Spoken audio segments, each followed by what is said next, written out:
Ongi etorri ProTalent podcast honetara, atal berri honetara, berria eta azkena izango da, honekin itxiko baitugu.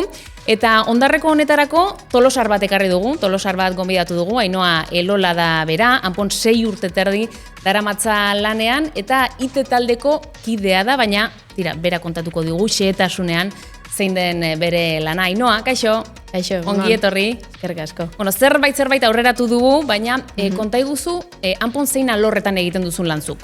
Bai, esan dezun bezala IT alorren, IT talden iten den lana, batez transformazio digitala edo transformazio digitala lotutako proiektutan.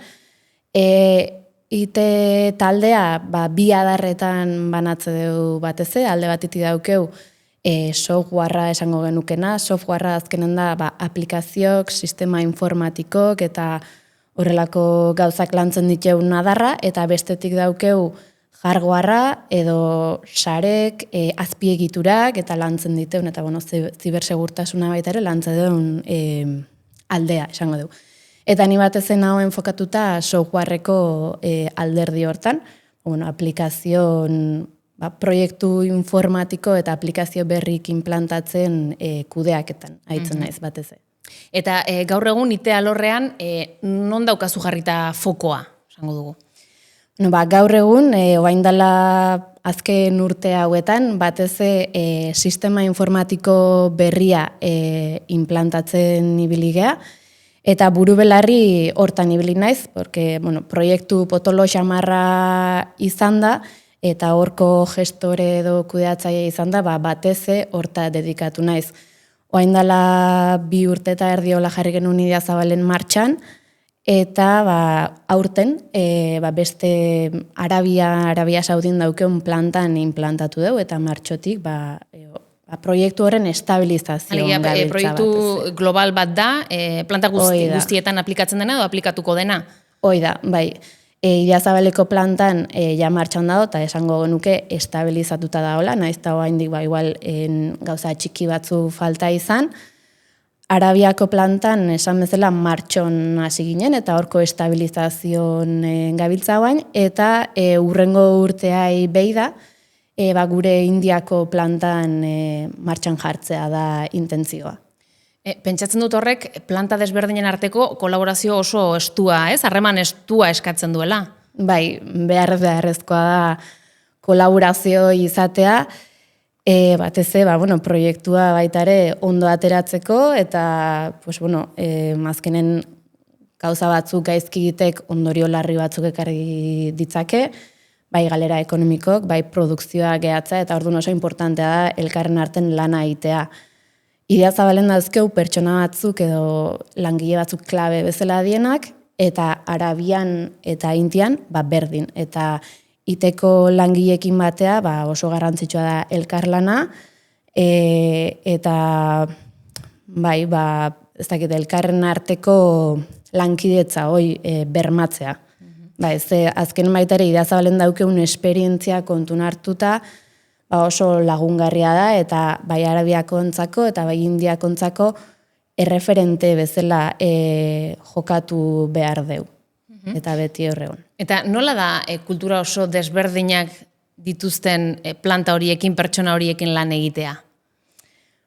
Nahi pertsonalki gustatzen zaiten gauza bada, eta oso aberasgarria iruditzen zaiten gauza bada, nahi kultura ezberdinak ezagutzea beti piztu izan dit jakin mina, eta interesgarria da ikustea behaien ze kultura daukean, nola itxen duten lana, batzutan alare oztopore izan leike kasu batzutan, azkenen lan itxeko modu desberdina dauzkea, hizkuntza desberdina daukea, eta horrek komunikazioa zailtzen du baita ere.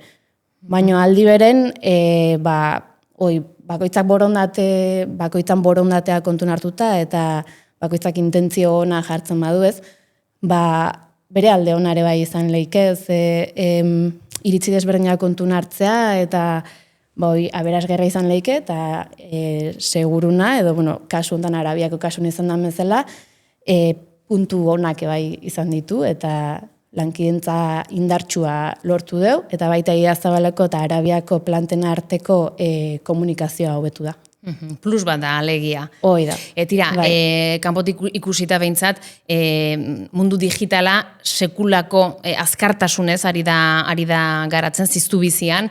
Aipatu diguzun proiektu horrez gain, RP proiektuaz gain, hanpo orokorrean digitalizazioari dagokionean nola ari da garatzen? Bai, egia esan merkatua oso azkar doa, tresna eta teknologia berri asko aidea ateratzen, eta esan dezun bezala oso azkar doa aldatzen. Eta, bueno, pues, hanpon bai daola teknologia bultzatzeko helburu batzu daude, estrategikoki begiratuta baita ere hortan inbertitu nahi da, eta, bueno, pixkanakagoaz, gauza asko daude egiteko haindik, hobetzeko puntu desente dauzkeu, baina bai goazela pixkanaka proiektu horiek aurra ematen. Azken finen, proiektu teknologiko hauek ez die aste batetik bestea egiten dien gauzak, bere denbora behar du, eta pixkanaka jun behar du, baina, bueno, bagoaz, eta jendeak bai intentzio ona dula edo laguntzeko prest dagoela ikuste du, eta aigea hortan lanen. Eta abiadura hori edo azkartasun hori kontuan hartuta, formakuntzak ze garrantzia dauka hor? Ematen dizu hanpok ere etengabeko formakuntza hori jasotzeko aukera? Bai, hanpon bertan izate ite, antolatze formakuntza batzuk, antolatze ez ite alorreko ontzako bakarrik, baizik eta enpresan orokorren antolatzen dien formakuntza batzu daude.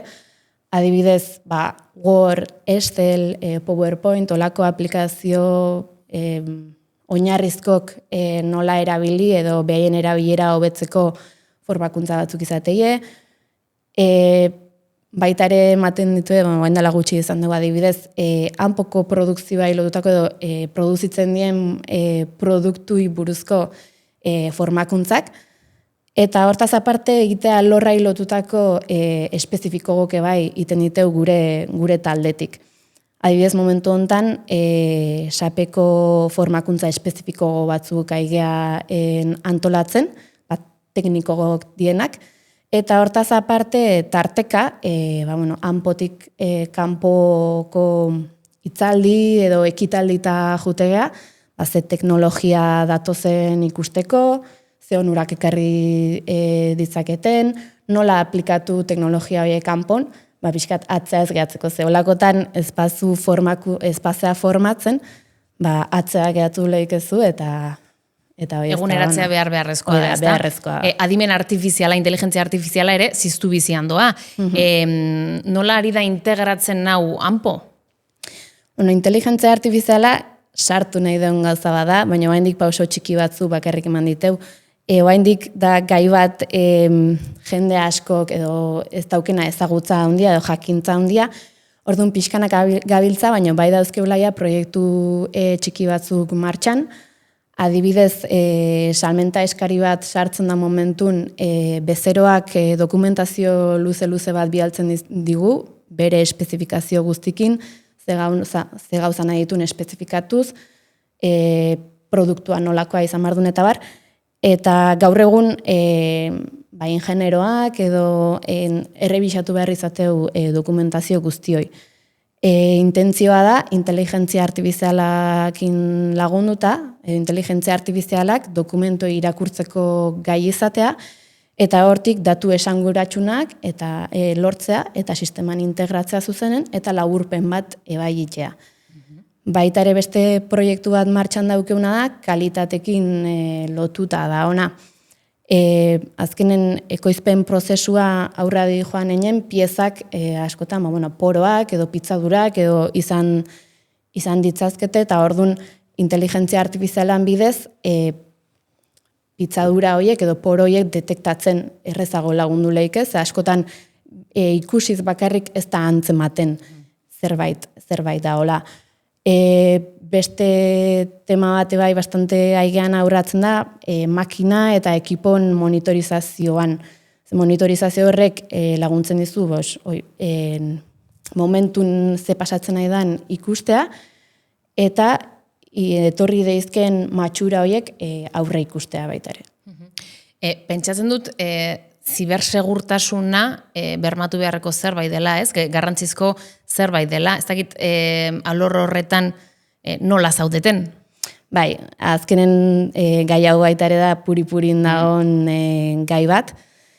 Eta bai, honen ingurune baita ere proiektu importante bat garatzen nahi gea. Azken 4-5 urtetan desente inbertitu deu zibersegurtasunan alorren, ze azkenen oso gai serioa da eta oso importantea da, bai pribatutasuna bermatzeko eta segurtasuna baita ere bermatzeko, ez? Adibidez, azken urtetan indeun proiektu bat, eda SIEM izen hauna, azkenen da kooperatibako ekipo guztik monitorizatzen ditu, eta zerbait susmagarria detektatzen momentun, abisu bat pasatzen digu. Eta orduan gero guk abisu hori analizatzen dugu, eta ikuste dugu mehatxu bat izan leiken, edo ez, eta mehatxu bat izan badaiteke, horren aurren beste tresna batzuk implantatzen ditugu. Gerratu zaizu, zibererasorik jasan duzuen noiz bait? Pentsa dut, errespetu ematen duen zerbait dela, klaro. Bai, errespetu handia ematen duna. Baina egia esan, azkeneko urtetan bastante zorteko gaude. Azken 6 urtetan, nola, behintzat, ez deu zibererasoi jaso, edo ez deu detektatu behintzat, baina lareo izan bezala geozatresna gehiago jartzen nahi baita ere detektatu izateko. Egunerokora joan da, nola da zure lan egun bat, zer egiten duzu, alege iristen zara, eta nola hasten da eguna? Bueno, egun bakoitza ezberdina izatea, baina, bueno... Hori ez da txarra, ez da, ere, pentsatzen dut. Ez, ona da, eta baita ere, monotonia hori ez dezulako izaten baita ere. Baina, bueno, normalen izatea, etortzen naizenen korreoa behidatze, eta berze gauza dauzketen, zerbait importantea edo urgenta badago hoi priorizatzen saiatzen naiz. Eguna pixka bat antolatzet planifikatzen dut, gero normalen bilera batzuk izaten ditut,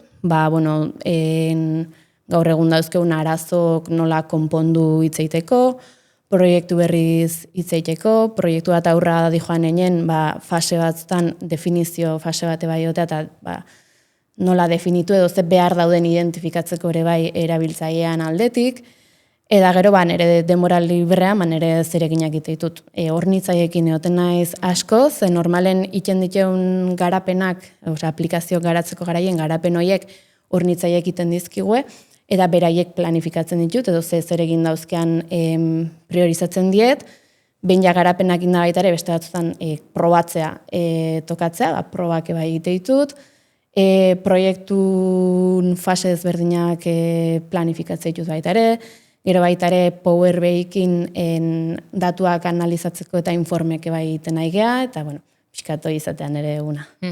Eta hanpon lan egitetik, hemen lan egitetik, zer da gehien gustatzen zaizuna? Gehien bat gustatzen zaitena da giroa.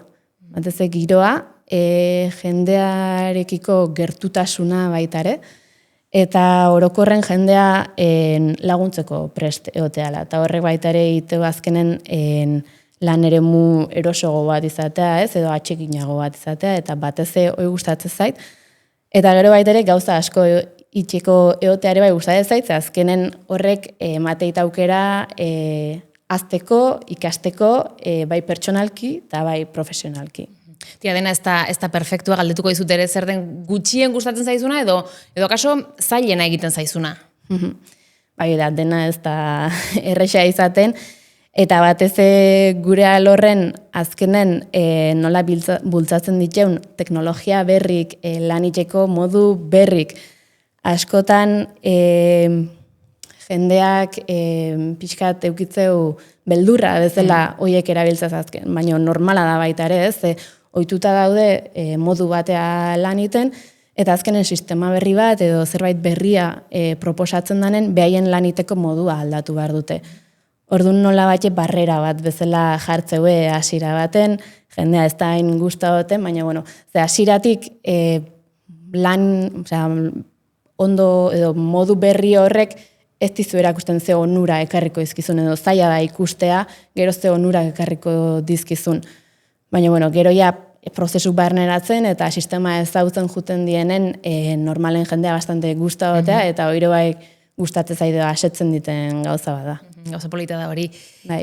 Zuk orain badukazu eskuartean erronkarik, Esku hartzen dauzketen proiektuk, esango nuke bateze. Alde batetik, lehen esan deten bezala, SAP ERP berria Indian implantatzea, urrengo urtea ibei da.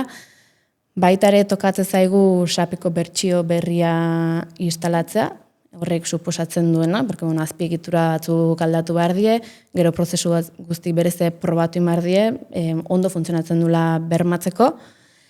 Eta gero, inteligentzia artifizialakin esan deuna, hor proiektu horietan pausok ematea eta ikustea baliagarria zaigula gurire. Esan dugu sarreran ere bai, 6 urte terdi daramatzazula Anpon, hola da, ezta? 6 urte terdi dira. Bai. Zer eman dizu zuri ibilbide honek, profesionalki apur bat esan diguzu, pertsonalki? Pertsonalki ere asko lagunduik, batez ikasten eta gauzak nola harture asko aldatu zait. Iguala hasieran ez dezunen enpresa ezagutzen eta ez dakit urduritasun asko izaten die baita ez. Eta denborakin ikasi dut gauza batzuk beste erabatea hartzen, enfoke ezberdinetatik ikusten, empatika izaten baita ere, jendeai laguntzen, jendeai entzuten, eta baita ere, hasi nintzen lan batzuk edo zeregin batzuk egiten, eta pixkanaka ardura gehiago hartzen joan ez baita ere, talde bate kudeatzet gaur egun, eta motibagarria edo erronka bate izan da netzako. Eta zure alorretik edo itetik apur bat haratago, zure ustez zerk egiten du berezi Anpo? Batez esango nuke bi kontuk. Bat da, esan bezala, ikasteko dauken aukera hoi, ze, egite alde batea utzita baita ere, produzitzen diteun produktok ez die masiboki fabrikatzen dien produktok edo serien produzitzen dienak.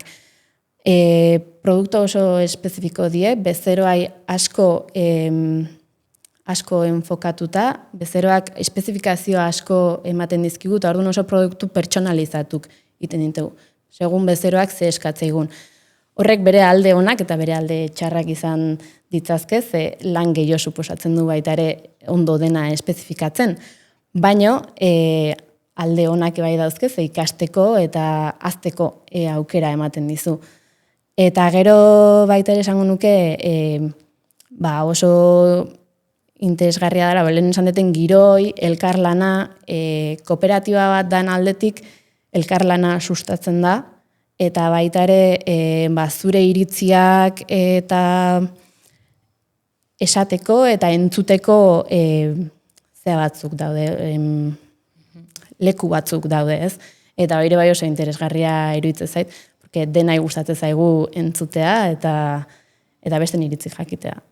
Eskerrik asko, oso interesgarria izan da zu entzute, oso lan polita daukazu. Eskerrik asko. Eskerrik asko eta ondo segi beste hainbeste urte izan daitezela hemen Anpon. Eskerrik asko eta honekin bukatuko du, zurekin bukatuko du gainera ProTalent podcasta. Ondo izan, berdin.